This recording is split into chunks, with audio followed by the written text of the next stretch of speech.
열왕기하 1장에서 3장까지 말씀을 볼 텐데요. 잠깐 이제 3장 말씀의 역사적인 내용부터 잠깐 좀 살펴보고 가겠습니다. 여러분, 이게 지금 언제죠? 기원전, 그렇죠? 다윗이 1000년, 기원전 1000년, 그렇죠? 그러면 이때는 한 기원전 한 850년 정도 그렇게 됐다고 보면 돼요. 800년경 이 주변이라고 보면 돼요. 여러분, 우리 청소년 때 배웠던 역사 여러분 기억나세요? 광개토 대왕비가 발견되고 그게 있으니까 우리가 거기까지 무슨 산성 요동반도 그쪽까지도 우리가 정복한 거예요. 그러다 우리 땅이었어. 우리가 그런 말 하는 거잖아요. 그 석비가 그게 몇 년 안 된 거예요. 고구려 때잖아요. 그렇죠. 그건 고구려 신라 백제가 지금부터 2000년 전 예수님 오실 당시 그때 막 태동된 거거든요. 근데 이건 지금 그거보다도 약 800년, 900년 전 이야기예요. 어마어마한 이야기예요.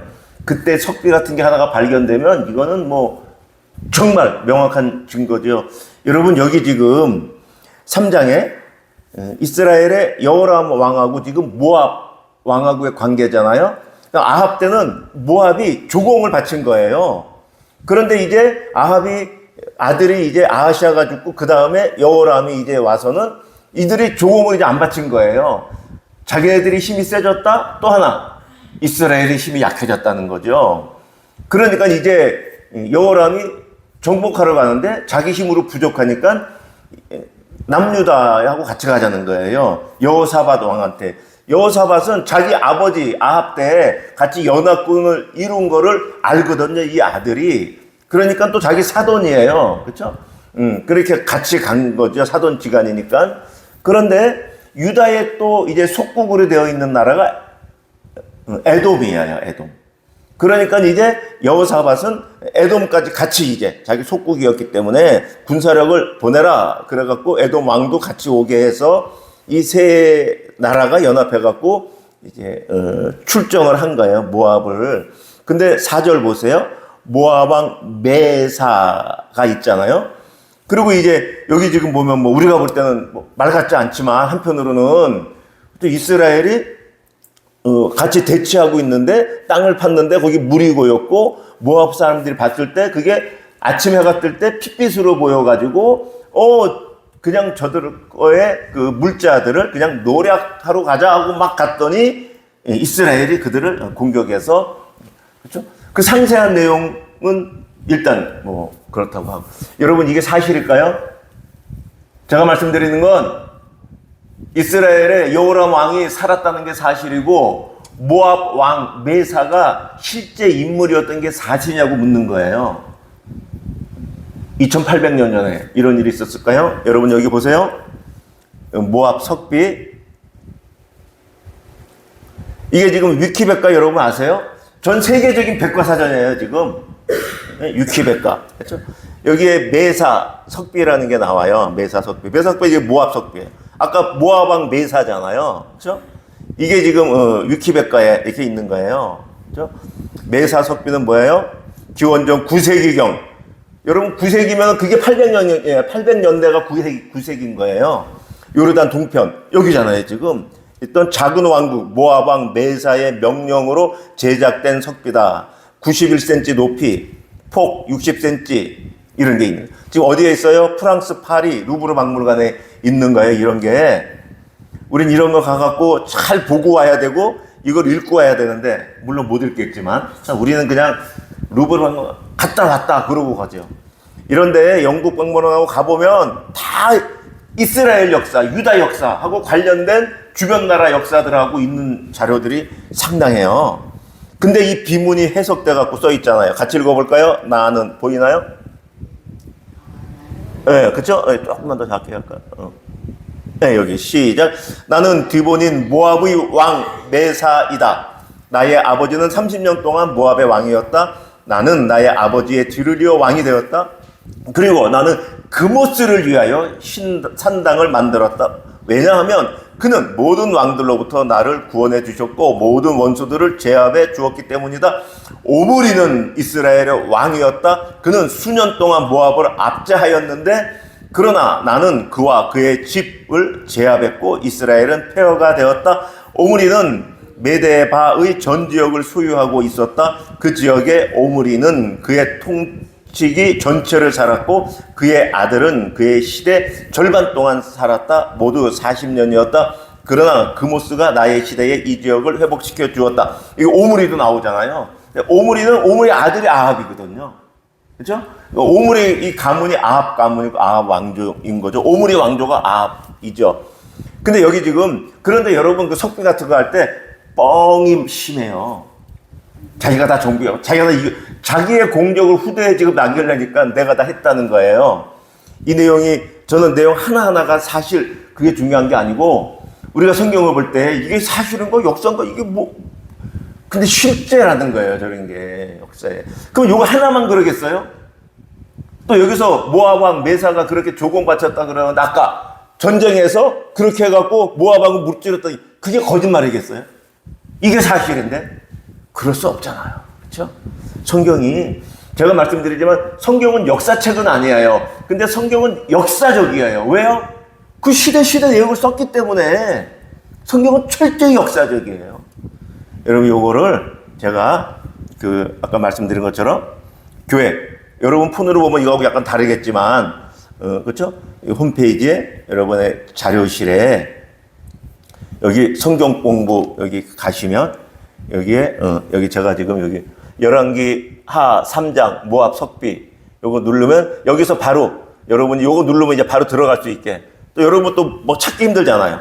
바로 누르면 바로 들어갈 수 있게 제가 그렇게 꾸며놨으니까 그렇게 보시고 아까 말씀드린 것처럼 여러분들이 여기 오면은 제가 저는 족장들의 생애도 너무너무 궁금하더라고요. 여러분 혹시 아브라함 때 야곱이 살았을까요? 안 살았을까요? 그러니까 야곱이 태어났을 때 아브라함이 있었을까요? 안 있었을까요? 연대를 다 따져보면 에서하고 야곱 쌍둥이가 태어났을 때 아브라함 살아있었어요. 제가 이거 스케일 그대로 해놓은 거예요. 한 160살 정도 됐을 거예요. 그죠? 그리고 요거 이제 언제 결혼하고 이런 것도 전 너무너무 궁금하더라고. 이게 이런 거 하나하나 여러분 이거 이 세상에 대한민국에 이거 어디도 없는 줄 알아요. 어떤 목사들도 이런 거 관심 없어 안 만들어놔요. 저는 제가 궁금해갖고 제가 못 견뎌서 또 이스라엘하고 주변 국가의 역사도 여러분 이거 보세요. 지금 통일 왕국이잖아요. 북이스라엘은 이렇게 해갖고 722년에 끝나요. 남유다는 계속 갑니다. 586년에 끝나요. 요때 아수르의 니느웨가 이제 함락이 되고 그렇게 되는데 주변 국가 여기가 아람이에요. 아람 수리아 사람들 지금 우리가 아람 나오잖아요. 약 기원전 1000년 다윗 왕국이 생겼을 때쯤 이제 생겼어요. 아람도. 그런데 베나닷 1세 2세가 성경에 등장하고 곧 이어서 이제 하사일에 등장할 거예요. 우리한테 북이스라엘을 거의 그냥 멸망시키다시피까지 해요. 아람이. 그리고 그때 근데 그 동쪽에 이라크 거기 이제 아수르예요. 아수르 메소포타미아. 그들은 약 기원전 1100년경에 거기에 생겼던 거예요. 메소포타미아에. 그래서 드그랏 빌레셀 1세가 또 우리가 성경에 나오죠. 이런 게 어디에 있느냐? 성경이 아니고 세상 역사, 헤로도토스 역사서에 이런 게 있는 거예요. 일반 역사책에도 다 있는 거예요, 이게. 그리고 이제 페르시아, 이란 사람들은 기원전 500년, 550년부터 또 성경하고 또 관련돼서 이제 일어나죠. 그런 거나, 여러분들이 여기, 있었구나, 그건 나중에 그렇게 이제 찾아가 보시면 된다는 거예요. 제가 엊그제도 보여드렸던 이것도 여기 올려놨어요. 그죠? 아합과 여호사밧이 사돈이고 지금 아하시아가 왕인데 난간에서 떨어져 죽어서 그 동생 요람인데 또 여호람이에요. 근데 여호사밧의 아들의 이름도 여호람이에요. 그렇죠? 그리고 이게 전체적으로 북이스라엘 남유다 아합이 874년 여호사밧 872년 쭉 좀 시대가 오는 거예요. 여기 지금 북이스라엘 요람 여기 여호람 이렇게 지금 시대적으로는 이렇게 되는 거예요. 시대적으로는 가계적으로는 저렇게 되고 제가 단언 건데 이거는 어디에도 없는 자료입니다. 물론 다 내용이 있는 걸 제가 저렇게 꾸미고 다 하나하나 다 만들어 놓은 거예요. 제가 너무너무 궁금하고 저거 해서. 근데 저는 이렇게 제가 담임 목사가 돼서 이렇게 쓰일 줄은 전혀 몰랐어요. 10년 전, 15년 전에 제가 성경 공부하면서 하나하나 언젠가 하나님이 인도해 주시면 또 성도들하고 같이 나눌 수 있겠지 하는 그냥 그 소망 하나 가지고 그냥 시간이 헛되다 하고 생각하지 안 하고 하나하나 준비해 놓고 그랬는데 이렇게 사용하게 돼서 너무 감사합니다. 제가 조금 이야기를 많이 했는데요. 자, 이제 1장 하겠습니다. 열왕기하 1장. 오늘 내용 너무 많은데 45분, 50분 그 정도까지만 할게요. 여러분 1장 1절 보세요. 아하시아죠. 2절. 난간에서 떨어졌죠. 병들매 사자를 보냈어요. 어디에? 에그론 나라에 에그론 신 바알세부백에 병이 났나 물으려고 사신을 보냈어요. 여러분 이거 지금 우리도 국제관계가 있으니까 뭐 외무부 장관을 보냈다. 뭐 이거 무슨 분위기인지 아시잖아요. 참 좋은 관계잖아요. 그렇죠? 그런데 나중에 엘리야가 이렇게 나타나가지고 못 가게 했잖아요. 그래서 9절 이에 8절 하반절 왕이 이르되 그는 디셉 사람 엘리야다라고 엘리야가 그렇게 한 줄 알고 누굴 보냈어요? 9절 시작 이에 오십부장과 그의 군대 50명을 엘리야에게 보내매. 이거 완전히 이거 아니에요? 미군이 지금 이란에 뭘 보내요? 군병력. 왜요? 섬멸하려고. 왜? 적이니까. 핵은 안 돼. 근데 외교 장관을 보내는 나라는 어느 나라예요? 일본. 그런데가 외교장관. 거기 군대 보내요? 아니죠. 지금 여호람 왕은 에그론 같은 이방 나라, 이방 신을 섬기려고 고위급 사신을 지금 보내고 있는데 하나님의 사람인 줄 알고 여기 나중에 보면 그 여호람은 엘리야가 하나님의 사람인 걸 명확히 인식하고 있거든요. 하나님의 선지자인 걸 명확히 인식하고 있어요. 아합의 아들이었다니까요. 가뭄 내리고 아합 왕하고 일어났던 모든 일을 다 알고 있는 거예요. 지금 엘리야가 어떤 사람인지. 그런데 알아서 누굴 보내요? 군대를 보내는 거예요. 잡아 죽이려고. 그런 지금 자기 병이 어떻게 될지 그 우상한테 물어가는데 여호와의 사람 엘리야가 자기가 지금 궁금한 거를 이야기해 해줬는데 그 엘리야를 잡아 그 모습을 보면 참 마음이. 자, 그리고 이제 15절 이거 보면 여호와의 사자가 엘리야에게 이르되 너는 그를 두려워하지 말라라고 했을 때 이 표현은 뭐예요? 엘리야가 지금 계속 두려워하고 있는 거예요. 여호람이 지금 50명하고 막 군대 보내고 또 보내고 또 보내고 뭐 몇천 명 데려오면 어떡할 거예요 지금? 두려워하고 있는 거예요. 엘리야는 하나님의 사람은 또 하나님이 불을 내려서 그들을 멸하게 했으니까 항상 뭐 담대하고 항상 그냥 끄떡없는 게 아니고 눈앞에 보이는 상황들은 지금 뭐 보통 살벌한 게 아니거든요. 그 위협은 엘리야조차도 두려워하고 있는 것을 보게 됩니다.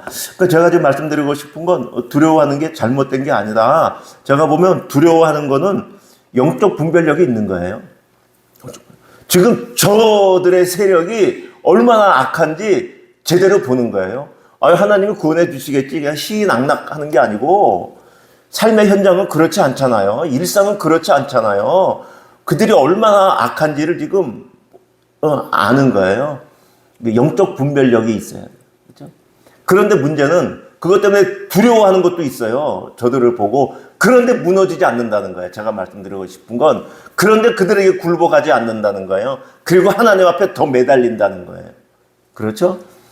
분별력이 없이 그냥 이건지 저건지 모르면 안 되고 분별력이 있고 또 우리 하나님이 절대 주권자인 것도 알지만 그들이 얼마나 악한지 또 얼마나 하나님의 사람들을 못되게 하고 해하고 있는지 뭐 엘리야만 살아남았지 지금 선지자 지금 많은 사람들이 지금 죽었잖아요. 지금 아합이 지금 다 잡아 죽였잖아요.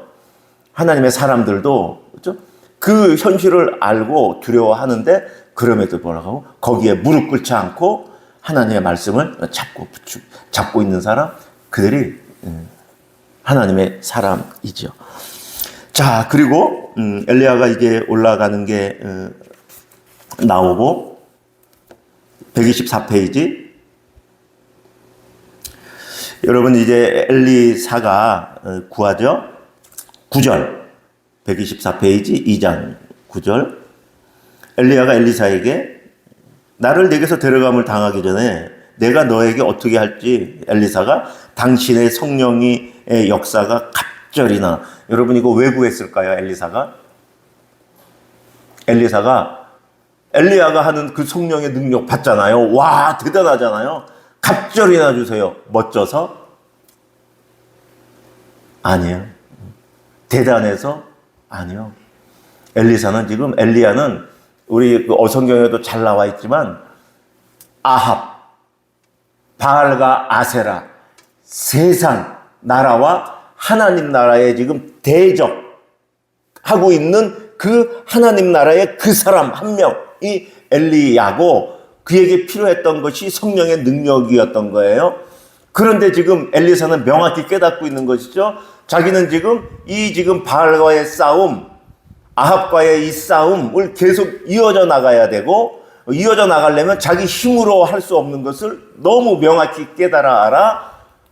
나에게 성령의 그 능력이 필요합니다 라고 구한 것이죠. 그래요. 우리가 성령 충만해야 하는 이유는 이것이죠. 그렇죠? 다른 게 아니에요. 우리가 또 주일 또 새벽 예배 기도하는 이유 중에 하나가 내 일상에 필요한 것들 많이 있고 또 힘든 것도 많이 있지만 내가 성령 충만함으로 내가 오늘 하루도 하나님의 백성으로 하나님의 군사로, 그렇죠? 그렇게 살아갈 수 있도록 세상을 이기며 세상의 문화, 가치 그것들을 이기며 살아낼 수 있도록 그렇게 성령 충만을 구하는 것이죠. 그렇죠? 그런데 이때는 이제 하나님의 나라로 이렇게 나오는데 이게 이스라엘 역사 시대. 근데 이제 복음으로 신약으로 딱 넘어와 봐요. 예수님 계실 때 예수님이 승천한 다음에 사도행전에서 어떤 능력이에요? 성령의 능력은 복음 증거하는 능력. 오순절의 능력이 뭐예요? 복음 증거하는 능력. 그렇죠? 지금 이스라엘의 역사는 우리한테 이 하나님의 구속 역사를 지금 계속 보여주고 있는 거예요. 그러면서 하나하나 어떤 내용들이 더 구체화되고 또 이게 세상 이방 나라를 대적하는 그 성적인 능력이 필요 없다는 게 아니고 이게 복음 증거하는 능력의 성령의 역사가 쓰임 받고 있는 거예요. 시대적으로. 그렇죠? 우리나라도 그렇잖아요. 30년, 40년 전에 세상 우리나라 안에서 복음을 전도하는 거 하고 또 지금하고 또 막 대적할 때 하고 지금하고 또 다르고, 지금은 또 그렇게 해갖고 바울 사도행전 지난 다음에 서신서로 넘어오면 바울은 뭘 강조해요? 성령의 열매. 성령 충만은 성령의 열매. 복음도 막 나가서 외쳐 전해야 돼요. 그런데 나라별로 그 사회별로 시대 환경에 따라서 어떻게 전해요? 복음은 내 삶으로, 내 성령의 열매로, 내 인격으로. 근데 그게 내 인격이 아니고 성령이 맺은 내 인격. 그렇죠? 그걸로 복음을 전하는 것이죠. 30년 전에는 지하철 앞에 나가서 예수 구원, 불신 지옥 그렇게 전하는 것이고 시대별로 다르는 거예요. 그렇죠? 지금은 2800년 전에 그 상황에서 이방 바알과 아세라를 대적하기 위한 그 성령을 구하는 엘리야의 모습을 구할 수 있는데, 우리가 이 성령을 구하되 우리는 우리 시대를 또 분별할 수 있어야 되고 그 능력도 우리가 행하지만은 성령의 열매를 맺을 수 있는 우리가 되면 좋겠습니다. 그리고 365페이지 19절 보면 엘리사의 기적이 나오죠. 여기 19절 그 성읍 사람들이 엘리사에게 말하는 거예요. 이 지형 위치는 좋은데 물이 나빠서 토산, 이거 땅이 엉망이에요. 땅이 엉망이라는 땅이 못 자라는 거죠. 아무것도. 그래서 엘리사가 어떻게 해요? 20절 시작. 엘리사가 이르되 새 그릇에 소금을 담아 내게로 가져오라 하매 곧 가져와서 어떻게 했어요? 21절에 소금을 그 물 근원의 가운데 던져서 말하는 거예요. 시작. 여호와의 말씀이 내가 이 물을 고쳤으니 이로부터 다시는 죽음이나 열매 맺지 못함이 없을지니라. 여러분, 그래서 물이 고쳐졌어요. 물이 왜 고쳐졌어요? 소금 때문에? 네, 여호와의 말씀 때문에. 그렇죠? 소금은 어떤 상징이잖아요. 상징이 없이 할 수도 있어요. 상징 가지고 할 수도 있어요. 세례가 그렇잖아요. 뭐 목사들이 여기서 세례를 주면은 뭐 그 사람이 완전히 구원받는 건가요? 천국 가는 건가요? 아니죠. 그가 내가 예수를 그리스도로 고백한다는, 믿는다는 그 고백이 있어서 그러면 그 상징으로 물세례를 주는 것이고, 그렇죠? 여기서 지금 소금은 상징으로서 그렇게 한 거고, 어떤 행위로서 한 거고, 하나님의 말씀이 있어서 물이 곧 깨끗하게 된 것이죠. 자, 그런데 이제 23절부터 일이 벌어집니다. 같이 읽을까요? 시작. 엘리사가 거기서 베델로 올라가더니 그가 길에서 올라갈 때에 작은 아이들이, 여기 이제 작은 아이들, 여기서 원어적으로 보면 아이들 이야기보다 젊은 청년이라고 보면 돼요. 예, 아이들이라는 단어가 느아림이라는 단어인데 다른 성경 구절에서 보면은 젊은이로 번역되어 있거든요. 많은 데서. 그런데 작은 젊은이라고 하면 우리 뭐 젊은 청년 뭐 그렇게 보면 되겠죠. 그렇죠? 청년들이에요. 아이들이 아니고 우리 생각에. 자, 그런데 여러분, 이들이 엘리사가 가는데 막 조롱하잖아요. 그의 외모를 가지고 대머리가 올라가라 대머리가 조롱하는 거잖아요. 근데 여러분, 여기 베델이 어디죠? 베델 이스라엘의 우상의 본거지가 베델이죠. 여로보암이 처음에 단과 베델에 그 우상을 만들어 놓고 너희 남쪽으로 갈 필요 없어. 여기서 제사해. 그게 베델하고 단이잖아요. 처음 남북이 갈라졌을 때 여호람 왕이 처음 거기다가 만들어 놓은 거거든요. 베델은 우상의 본거지예요. 그러면 그 땅에 사는 사람은 어떻겠어요? 다 지금 바알, 아세라, 뭐 이방의 모든 신들이 거기 지금 다. 그런데 엘리야는 누구예요? 엘리사는 누구예요? 여호와 신앙을 갖고 있는 사람. 지금 그 땅에 아무도 없어요. 근데 엘리야만 고집하고 있고 엘리사만 지금 고집하고 있는 거예요. 그들이 엘리사를 알아요. 그 여호와 신앙을 지금 조롱하고 대적하고 여호와를 대적하고 있는 것이 이들이에요. 지금 그들을 엘리사가 저주했는데, 저주의 말을 어떤 걸 했겠죠? 그런데 그 말이 있은 다음에 곰이 나와서 그들을 멸하는 건 여호와를 대적하고 하는 그 세력을 심판하신 것이에요. 그렇죠? 아이들이 어떻게 불쌍해? 그런 눈으로 보는 것이 아니라. 그렇죠? 자, 3장으로 넘어갑니다. 아까 이제 말씀 좀 여기서 이제 드려서, 그렇죠? 1절에 여호람 왕이 나오죠. 이스라엘의 왕이에요.